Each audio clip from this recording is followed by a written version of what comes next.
Hello, I'm Ceren, and today I'll be sharing my practicum assessment portfolio, which documents the complete life cycle of a language test I designed and administered to the fourth grade primary school students. The test focused on Unit 7 of the Ministry of National Education curriculum, titled My Friends, and was designed for students at a A1 beginner level. I had three main objectives for this assessment. First, I wanted students to demonstrate their ability to identify and label vocabulary related to physical features, words like tall, short, curly, beard, headscarves. Second, I aim to assess their reading comprehension by having them match descriptive paragraphs to illustrated characters. And third, I wanted to evaluate their understanding of English syntax, specifically the difference between is plus an adjective and has plus a noun phrase or a noun. Okay. This was a summative achievement test consisting of 20 items distributed across 4 parts with a total possible score of 100 points.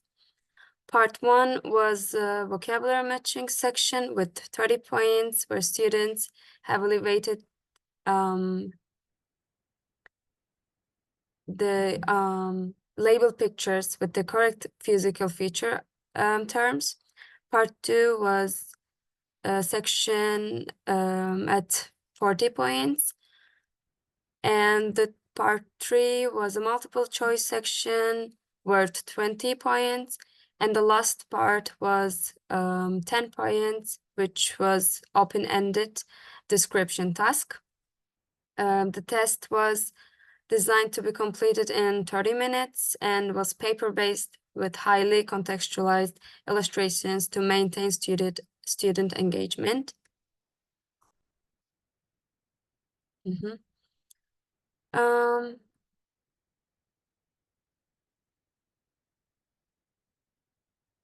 Okay.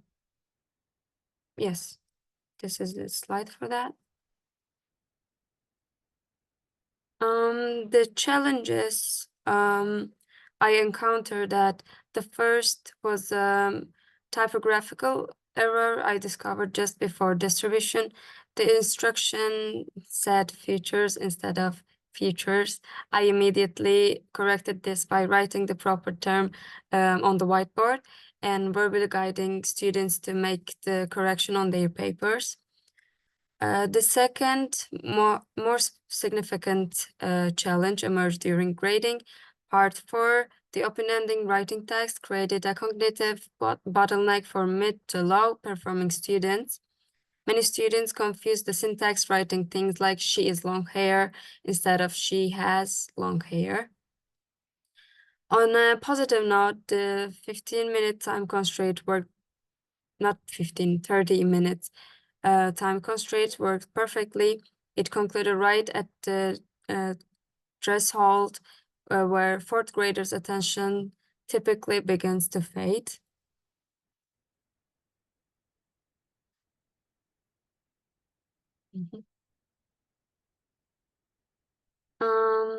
For the grading process, I made a deliberate choice to use an analytical rubric rather than a simple right or wrong approach, especially for part 4.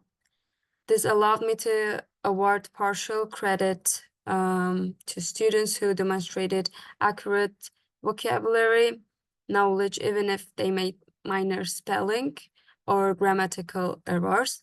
I wanted to honor the communicative intent of their responses.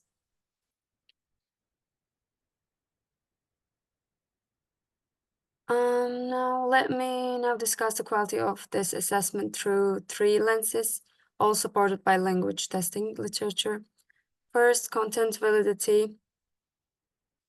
According to Alderson, content validity concerns whether a test actually measures what it's supposed to measure.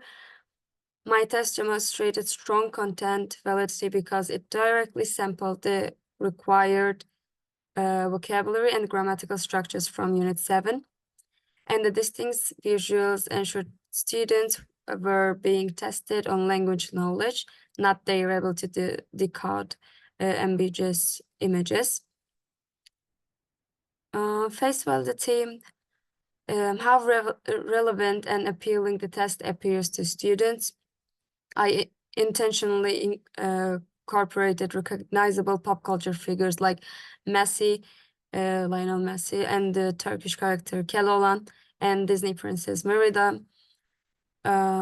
This design choice was grounded in Krashen's effective filter hypothesis.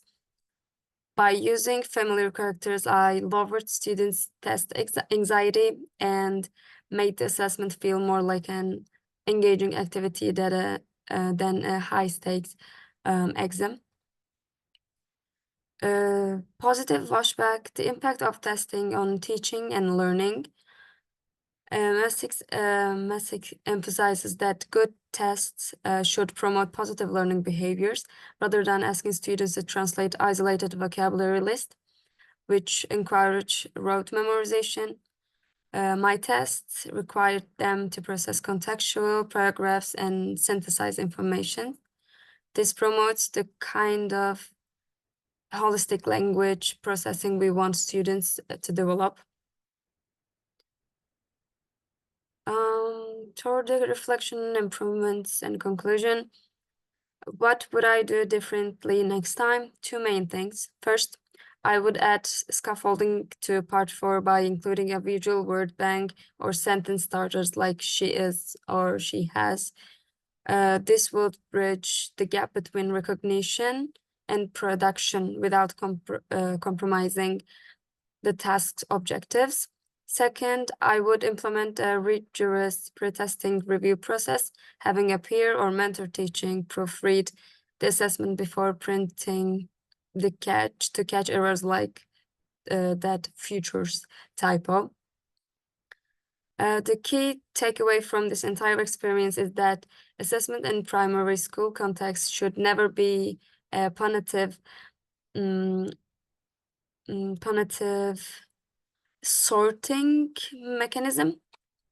Effective assessment must function as a natural, seamless extension of daily classroom instruction. By using culturally relevant materials and lowering affective barriers, we can capture an authentic picture of our students' true linguistic abilities. This understanding of validity, washback, and student-centered test design is a core competency I will carry forward in my professional teaching career. And that was all. Thank you.